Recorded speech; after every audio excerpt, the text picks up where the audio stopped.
Delicate question అడుగుతాను. General గా హీరోలు, డైరెక్టర్లు, లేకపోతే హీరోలు, ప్రొడ్యూసర్లు ఆ ఫంక్షన్స్ అని పార్టీస్ అని కలుస్తుంటారు. ఎప్పుడైనా పార్టీస్ కి పిలవలేదని కానీ, పిలిచిన పట్టించుకోలేదని కానీ, లేకపోతే ఏం మాట్లాడితే ఏమి పెడతారు తీస్తారు, ఒక అవుట్ సైడ్ ని అన్న ఫీలింగ్ మీకు ఎప్పుడైనా కలిగిందా? నాకు ఎప్పుడు కలగలేదు సార్. అంటే నాకు అంటే నేను మిమ్మల్ని అడుగుతున్నాను, పులిహోర కబుర్లు చెప్పొద్దు కానీ మీరు అన్నట్టు ఎవడే సుబ్రహ్మణ్యం ముందు ఒక 3-4 ఫ్లాప్స్ వచ్చింది, తర్వాత 10 హిట్లు వచ్చినాయి లైన్ లో.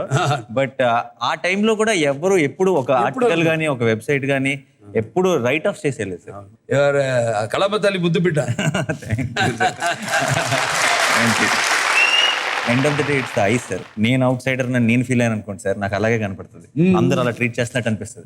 నేను అవుట్ సైడర్ నేను ఫీల్ అవునప్పుడు నన్ను ఎవరో ట్రీట్ చేసినా నాకు అది కనపడదు.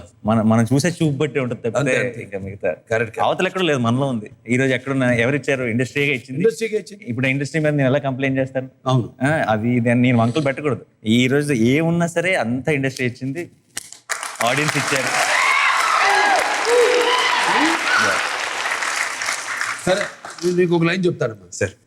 ఎవరున్నా, ఎంత కష్టం వచ్చినా, పడిపోయినా, పక్కన ఎవరు లేకపోయినా లేచి నిలబడి ముందు కడుగేసిన నీ నేచర్ అన్స్టాపబుల్.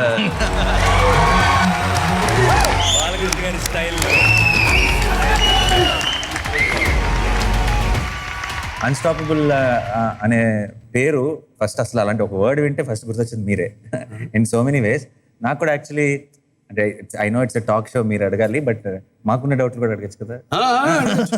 తప్పకుండా అనిపిస్తుంటుంది. మీరు మామూలుగా బయట ఒక సినిమా అయినా, అది టీజర్ అయినా, మీ డైలాగ్ అయినా, మీరు బయట ఏమైనా మాట్లాడినా, లేదా మీరు ఒక ప్రోగ్రామ్ అటెండ్ అయినా, ఒక ఈవెంట్ అటెండ్ అయినా, మీది ఏ ఎలిమెంట్ అయినా సరే వైరల్ అయిపోతుంటుంది బయట. ఒక సోషల్ మీడియా కానీ ఈ అన్ని చోట్ల మీరు ఏం చెప్పినా, ఏ మాట మాట్లాడినా సరే అది ఇమ్మీడియట్ గా ఒక అటెన్షన్ తీసుకుంటుంది. అంతే, అది ఇమ్మీడియట్ గా ఒక అటెన్షన్ తీసుకుంటుంది. మీరు అసలు సోషల్ మీడియాలో చూస్తారా, ఉన్నారా, మీకు ఇవన్నీ వింటుంటారా, తెలుస్తుంటుందా, లేదా అసలు మీకు అసలు ఇవేమి it doesn't matter at all, just అలా వర్క్ తో అలా వెళ్ళిపోతుంటారు. అర్జున్ బాణం కన్ను చూస్తుంది, పెట్టి కన్ను చూస్తుంది, నేను నా పని చూసుకుంటూ వెళ్ళిపోతాను. అంతే.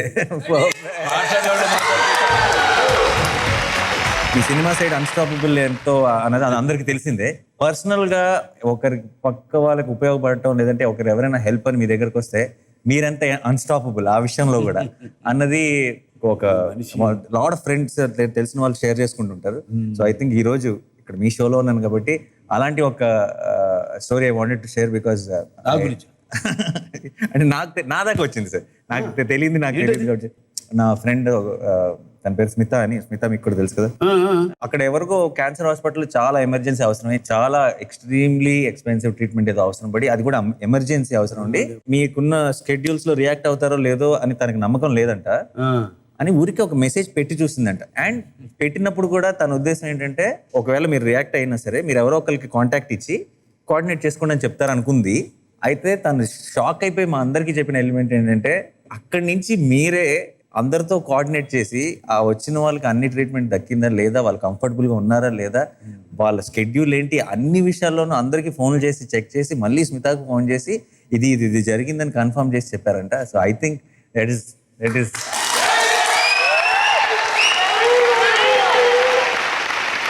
ఇలాంటిది నాకంటే నేను ఫ్రెండ్ కాబట్టి నాకు తెలిసింది, కానీ అందరికి తెలియాలి కదా. So it is something which is ఏమి ఆశించి కాదు, ఇమ్మీడియట్ గా ఒక చిన్న చైల్డ్ లాగా అంత ఎక్సైట్మెంట్ తో రియాక్ట్ అయ్యి మీరే ఉండి చేయడం అనేది I think it's a beautiful quality మీలో. అండ్